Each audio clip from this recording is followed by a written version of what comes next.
All right. Hello, everyone. Happy Monday. Today, we're going to do a part 2 of a Zoom that we've already done. It is on our essential aminos. The reason we wanted to come back on and do part 2 is there's always just going to be more information we want to provide, also based on questions that we get from people. So this is not to replace the original.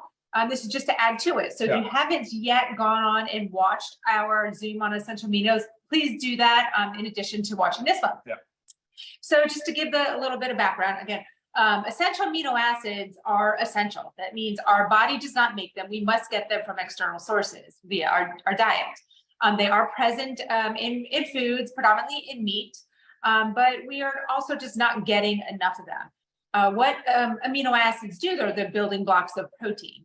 And I always talk about the first sign of aging is muscle loss, and that happens in our 30s, unfortunately.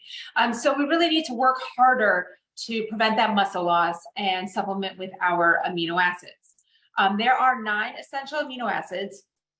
3 of them, of those 9, are branch chain amino acids. I know a lot of people have heard of the BCAAs. Those are part of the 9, and those are in here. So again, we need them all. We need all 9 of our essential amino acids. But we've also done a little more to our essential aminos, and we've added a handful of other ingredients that we feel are very important to the role of amino acids and building muscle and maintaining muscle, as well as just health for the body. So we've added arginine, citrulline, glutamine, and we've also enhanced it with your electrolytes, so sodium, potassium, magnesium. So you get a lot more in this supplement than just your 9 essential amino acids. And essential amino acids are not just for muscle mass prevention, building, but it's also, they play a role in hormones, neurotransmitters, role in immunity. I mean, they are involved in so much. And I just think it's a really underappreciated supplement. Like, we need this, guys. We need this every day. I love our essential aminos. I take them twice a day. I think you do usually too. They do come in, right now we're pretending that this is the berry, but they do, or the fruit punch, sorry. They come in the lemon lime and the fruit punch. We don't have the fruit punch at our house because it is typically our best seller of the amino acids. So we leave that in the warehouse, but also we both really like the lemon lime better anyways. So it works out for us. But yes, two choices of flavors. So pick which one you want. But Ryan's going to go into a little deeper dive of the science behind the essential aminos and why our body really needs them and in what amounts, right? Yeah, exactly. Really, and thank you, Lisa. Yeah, I mean, it's crazy. So we are getting a lot of questions, a lot of interest in the amino acids. So we wanted to make sure there was a good follow-up to it. And she's right, though. She's spot on. It's the precursor for everything from hormones, protein, neurotransmitters, and then also enzymes. And I highlight that a little bit in the first Zoom we did, how important that is. Look at one of the essentials is L-tryptophan, and that exactly is a precursor for serotonin. So you can see that they're really important. As a matter of fact, it is the second most abundant material in our body that makes up our body behind water. So amino acids is crazy. I mean, it's nobody thinks of it that way. But actually, I'd say that more and more people are and they're very curious. But it's not misinformation. It's probably just more misunderstood. Why would I take essential amino acids or amino acids if I'm taking a protein? If I eat a well-balanced nutrition plan, why? Why should I supplement with them? And there's just a lot of questions and concerns. And there's people out there that are unsure of what to look for in a good quality supplement. So that's the point of today's thing. I just want to follow up on it. So one quick mention, you said meats, get our essential aminos out of certain lean meats. Natural, like steak, for instance, is about 50-50. It's about 50% non-essential amino acids and 50% essential amino acids. So you're not just going to supplement with essential amino acids. That really shouldn't always be the plan. Just because the non-essential amino acids aren't as important for muscle protein synthesis as the essential does not mean they're not involved. I know that was a long-winded sentence, but basically the non-essential amino acids also can play a role in muscle protein synthesis. And they absolutely play a role in everything else, like the neurotransmitters, the hormones, and everything that we just talked about. So that's why we formulated the LiveGood essential aminos the way we did. So what we want to do is make sure that the ratios are specific. That is the science that we're trying to find. So I want to make sure you guys have a good understanding of what that is today. I'm sorry, my daughter's staring at me. Summer break. Summer break. So what happened, what we're looking for in the essential amino acids is the 9 essential amino acids. You want to have at least 3 grams per serving. That's where muscle protein synthesis begins. And our essential aminos has more than that. And of that 9 gram, or of that 3 grams, or whatever amount of essential, the 9 essential amino acids in there, you want 40% of those essential amino acids to be one amino acid, and that is leucine. That leucine is very important to have that a little bit, a much higher percentage, or 40% of the entire amount to be leucine, because that is what's really important for muscle protein synthesis. Now, like we said in the previous Zoom, we'll talk about it's not just about muscle protein. It's not just about muscle. I mean, obviously that's what Lisa and I view as a really important indicator for healthy aging and longevity. I mean, that's a given. That we'll talk about all the time, and I hope that resonates with you, and it's very important. And this is a very easy way to keep the body in muscle protein synthesis, which is about every 3 hours. And so when you're in between meals, a great go-to, essential amino acids, right, in a drink form. So I think that's what I wanted to clarify. That was a big part of a lot of the questions we're getting to is like, what's the importance of the ratio? How much essential amino should I be consuming? And then, of course, Lisa mentioned we added the citrulline, the arginine. So citrulline has 3,000 milligrams, arginine has 500 milligrams. And that balance, that ratio is also validated in the scientific literature to show, because they're primary precursors of nitric oxide, which is the signaling molecule that helps increase blood flow. It helps vasodilation, helps open up the blood vessels, which is also obviously very important. And then we enhanced it with the electrolytes, because we know that electrolytes are very important for muscle and nerve conduction. And of course, if we're sweating and we're perspiring, then of course, yes, it becomes a much greater need. But everybody certainly needs electrolytes. They're essential as well. So that's the area that I really wanted to clarify the most. And I'm gonna take a few questions now. You wanna tap the screen and see what's going on? Because I know that, trust me, this has been a busy topic, very, very busy topic. Which I love, because that means we are curious about it.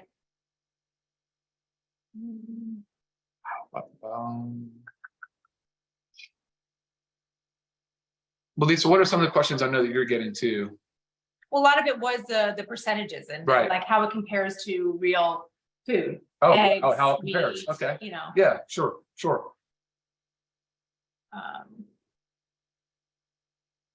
Okay, just trying to weed through these. A lot of these aren't relative to the topic right now. Kidney disease is one topic that comes up a lot with protein, because it does filter through the kidney. Of course, if you have kidney disease, you need to be careful with your protein intake.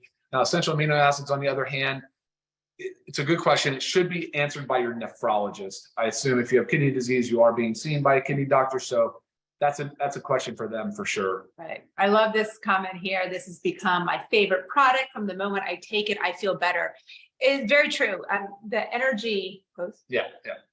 The energy that you get from just taking them, it's amazing. And there's no caffeine, no stimulants, guys. So a lot of times I get that.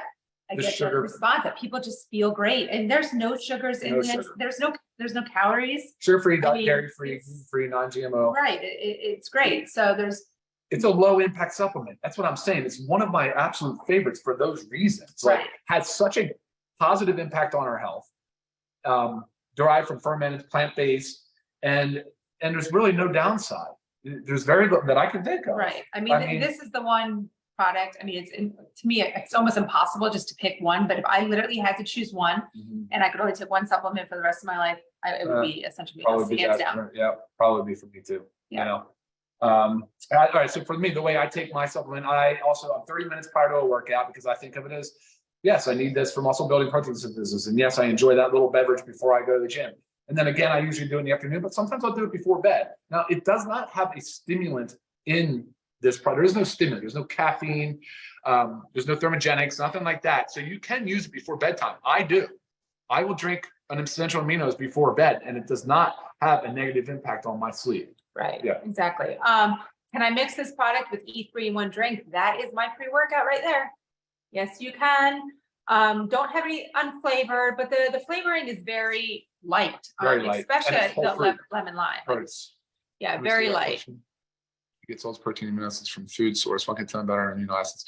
Yeah, look, the trainer the trainer in the gym that gets all of his protein and amino acids from food sources, that's great. But I'm 210 pounds. So if I'm going to eat a gram of protein for a pound of body weight, it's a challenge. It is not Right. easy. Like he might be having steak for like 5 times a day. And making up in the middle of the night every 3 hours eating chicken. Look at the bodybuilding mentality. It is literally set your alarm clock every 3 hours in the middle of the night and eat 2 chicken breasts. Right. Now, are you gonna do that, or are you just gonna help yourself? Yeah, for sure. So it's about protein goals. Now, I know Lisa and I we've debated this topic a little bit, so we won't go there today, but whether or not you can count amino acids towards your protein goal, I'm in the camp that says you can. So, but it would be basically based on your essential amino acids. So, and sometimes there's a multiple applied to it. If you look at our first video on it, some of the science literature supports saying that because it's so dedicated to pulse proteins, that you can almost go to a 3-to-1. Right. So, but we're not going there today. That would be my answer, though, is that essential aminos are there as a supplement to whole food sources. Right. And 2 doses a day. The serving size is 1. We both take 2 a day, so 1 to 2 time a day in between meals. Really doesn't matter. Again, Ryan said I take mine as well as Ryan 30 minutes prior to a workout. I mix mine with the E3 because I don't have coffee in the morning. And then I take mine in the afternoon and mix it with the super reds, just when I kind of feel like maybe it's around like that 3 o'clock where like I'm kind of slowing down and I need a little bit more oomph. That's how I do mine. Is okay with some with liver disease? Yeah, I mean, look, liver disease, again, I assume if you're diagnosed with liver disease, you're probably seeing a provider for it, though. So you're going to have to speak with them. Anytime you start a new supplement and you have chronic disease like liver or kidney disease, yeah, you should always consult with your medical provider. Right. Is it great to add to our protein shake, the protein powder, and then head to the gym? You really don't want to work out with like, I would think the protein shake in you. You want your body to be doing what it's supposed to be doing, is working on your muscle and your cardiovascular system, building up. Let me take a stab at that too. Yeah, go ahead. And hey, Mike, I mean, look, the question, there's no right or wrong answer. Some people prefer the protein prior to the gym, but I would say you're getting your essential aminos out of protein source too. So why not separate them? Why not wait? Why not stagger them apart a little bit? Right, maybe do one before and one after and try that route. But I mean, loading both together, probably there's nothing wrong with it, but probably be better to separate them out. Right. Yes, we said some aminos from food, typically your meats, eggs. No difference working by themselves or mixed with super greens or super reds. We just addressed mixing them with the protein powder. And when I say that we added citrulline and arginine for a precursor to nitric oxide, you'll hear me talk about the super reds a lot, as in also increasing the nitric oxide production because it works the nitrate pathway. And then this is, of course, the arginine and citrulline. Yeah, good combo. Yeah, I mean, a good combo, sure. But again, maybe not a bad idea to stagger. Sure. Plant-based source, fermented, is the way that they're sourced. They're sourced from plants. They're fermented and isolated. Can it be used instead of the protein powder? I think so, but remember, in the protein powder, you're getting a whole food kind of source. You're getting all of you're getting essentials, your non-essentials. And you're getting, it's food. There's no calories or anything to the essential aminos. So like our protein is a whole food source. It's part of our our caloric intake during the day, as well as the solid 20 grams of protein. Sure, but Kelly, if you have food sensitivities and you just seriously can't find a protein powder, absolutely you should be taking the essential aminos. I would go 3 times a day on the essential aminos if that was the case. Plus, I would be working very hard to get my protein from foods that you do well with, that you tolerate well with. Right. Lean beets. And I have a lot of experience with food sensitivity. So if you want to, shoot me a few questions and we can work back and forth. Happy to help you out there. All right. Good idea. Okay. All right. Awesome. Well, guys, we always try to stay around 15 to 20 minutes. But again, this is the second one. This is part 2. So go ahead, check out part 1. Maybe we'll change the labeling of that. Yeah, sure. On our YouTube channel. So it would say part 1 and part 2. And this is better resolution too. So. Yes. All right, guys, any further questions that we did not touch upon from the first one and this second one, please go ahead and shoot me an email and we'll get the answers. All right, y'all. Have a great, super productive Monday and the rest of your week. Take care, everyone. Bye. Bye.